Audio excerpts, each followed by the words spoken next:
এই দলীয় ব্যক্তিরা সামনে যে নিয়োগ প্রক্রিয়া এটাও দলীয়করণ করা হবে। সুতরাং আমরা এক ফ্যাসিজম থেকে উল্টা আরেক ফ্যাসিজমের দিকে আমরা এগিয়ে যাচ্ছি। কিন্তু পরিবর্তনের সাথে সাথে কিভাবে সব কিছু দলীয় আবরণে হলো এ এক আশ্চর্য বিষয়। প্রত্যেকটা অ্যাপয়েন্টমেন্ট ভিসি প্রভিসি থেকে শুরু করে শিক্ষা প্রতিষ্ঠানে সব জায়গায় আমি দলীয় খুঁজে খুঁজে মনে হচ্ছে দলীয় ব্যক্তিদের নিয়োগ দেওয়া। রাষ্ট্রে বলি কিংবা আমাদের শিক্ষা প্রতিষ্ঠানে বলি, কোথাও তার প্রতিফলন দেখতে পাচ্ছি না। এই যে খুলনা বিশ্ববিদ্যালয়ে নামকরণ করাও হয়েছিল হয়তোবা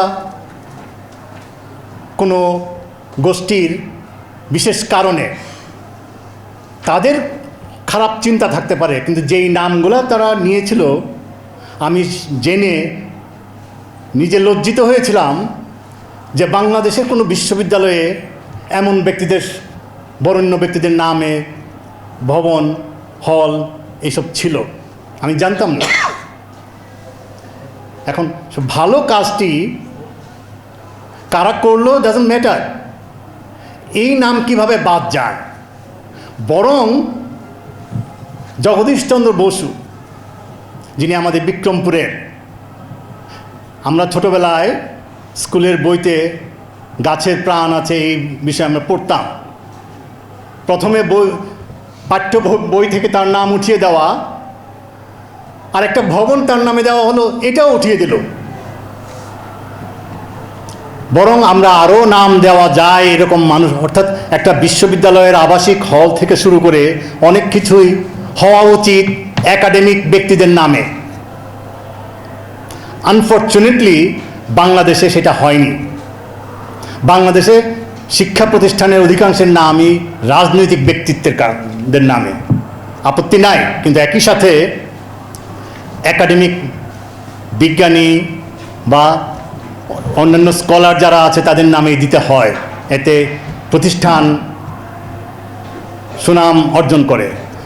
যাই হোক, আমরা আশা করেছিলাম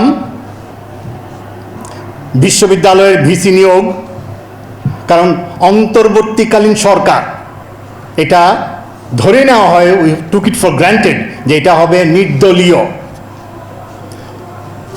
পরিবর্তনের সাথে সাথে কিভাবে সব কিছু দলীয় আবরণে হলো এ এক আশ্চর্য বিষয়।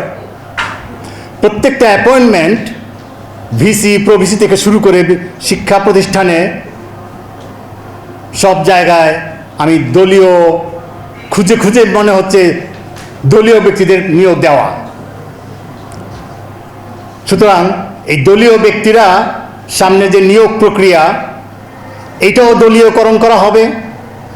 সুতরাং আমরা এক ফ্যাসিজম থেকে উল্টা আরেক ফ্যাসিজমের দিকে আমরা এগিয়ে যাচ্ছি। কিন্তু আমরা যদি সোচ্চার না হই এই ব্যবস্থা আরও পাকাপোক্ত হবে। সুতরাং আমাদেরকে এটা থামাতে হবে, যে কোনো উপায়েই হোক আমাদের কথা বলতে হবে।